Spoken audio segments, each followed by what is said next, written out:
Ayon kay Secretary Gibo Teodoro, dapat daw magbitaw na lang sa tungkulin yung ilang mga opisyal sa pamahalaan na pro-China mga tol. At dahil dyan sa pahayag na yan mga tol ay tila ba nalalagay sa hot seat etong si Secretary Gibo Teodoro. At ngayon meron siyang paglilinaw doon sa kanyang naging pahayag. Pag-usapan natin to mga tol, samahan ninyo ako.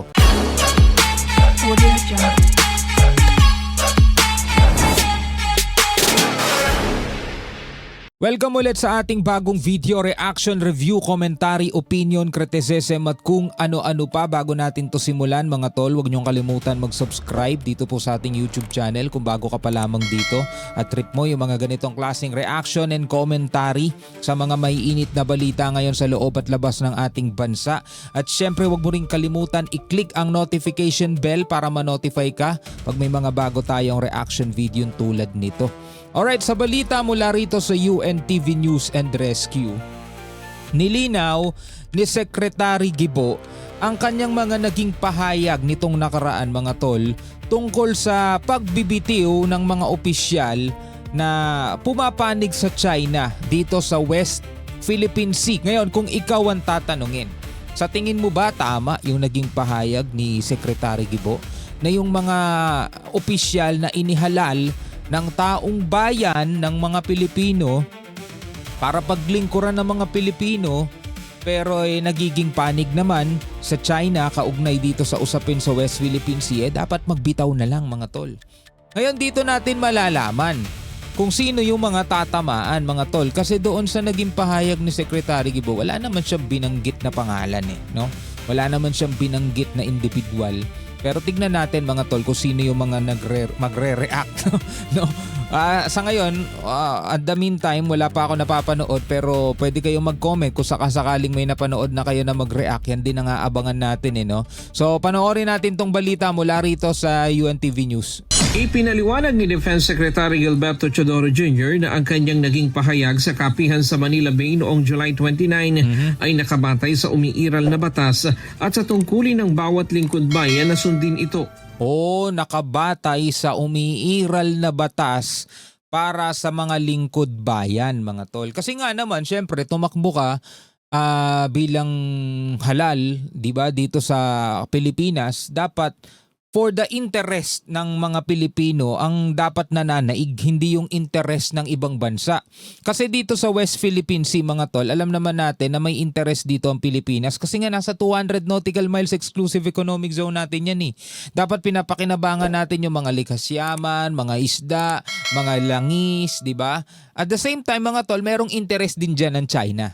Gusto nila mga tol, kanila yung buong South China Sea. Wala nang itinara sa atin . Kaunting-kaunti na lang .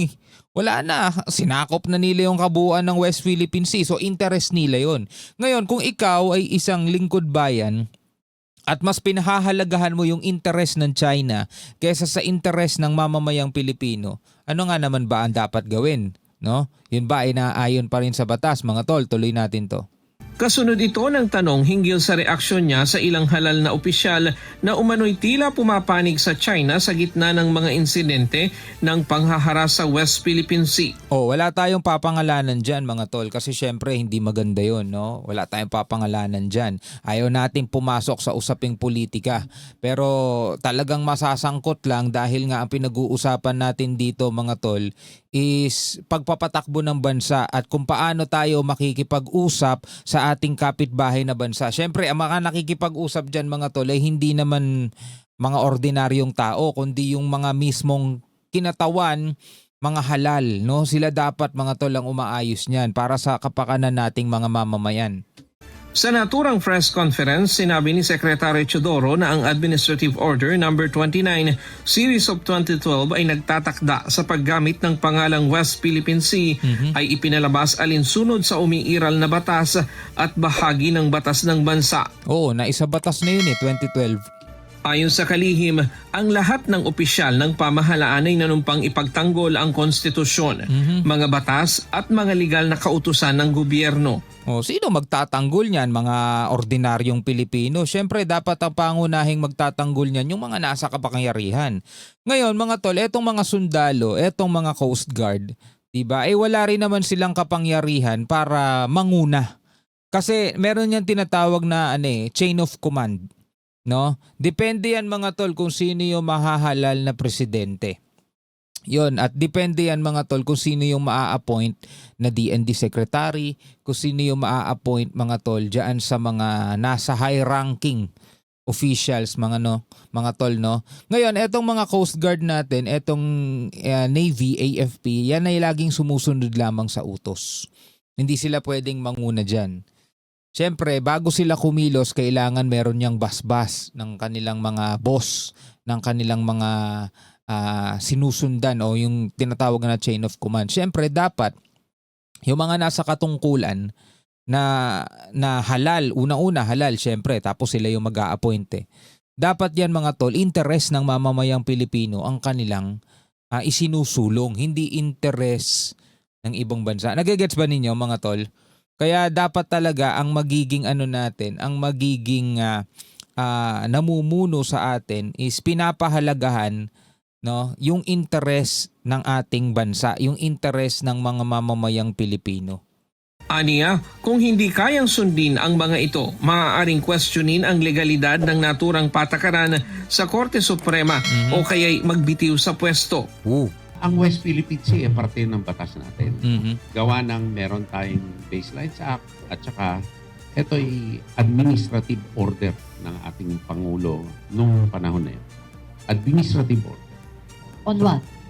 On the naming of the West Philippines. Okay. And that also subsumes everything.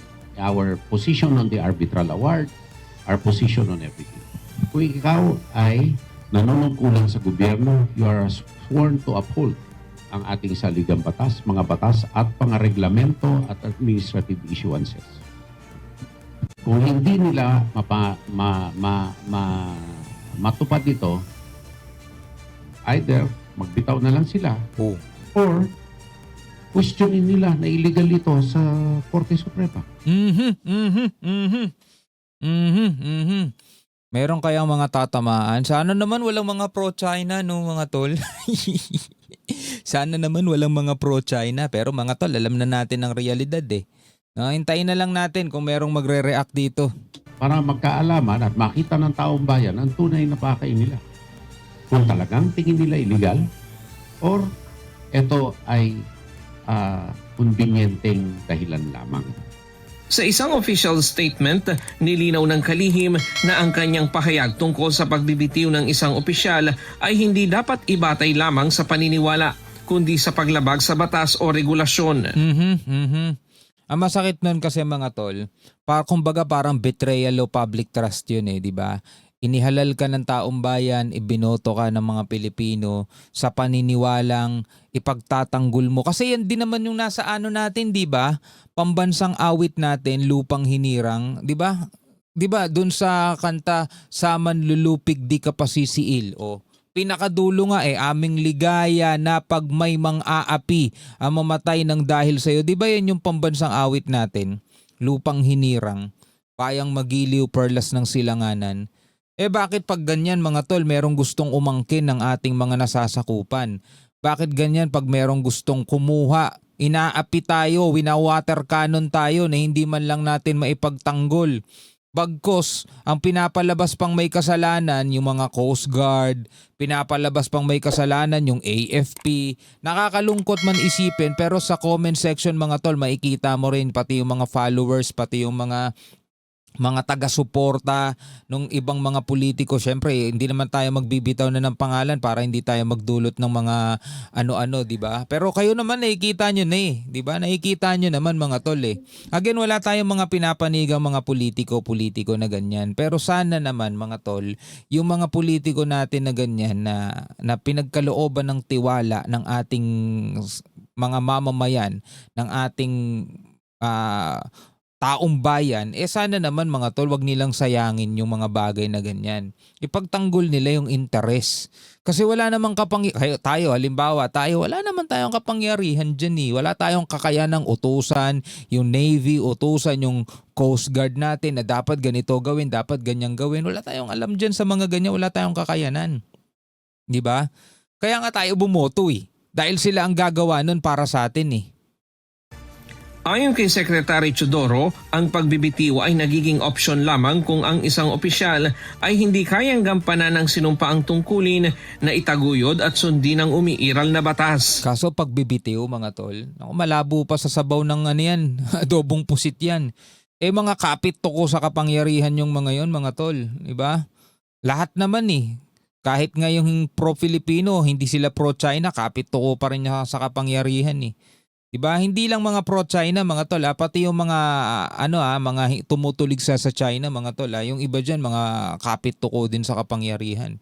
Minsan nga ginagamit lang nila yung issue sa West Philippine Sea para lang makakuha ng simpatya.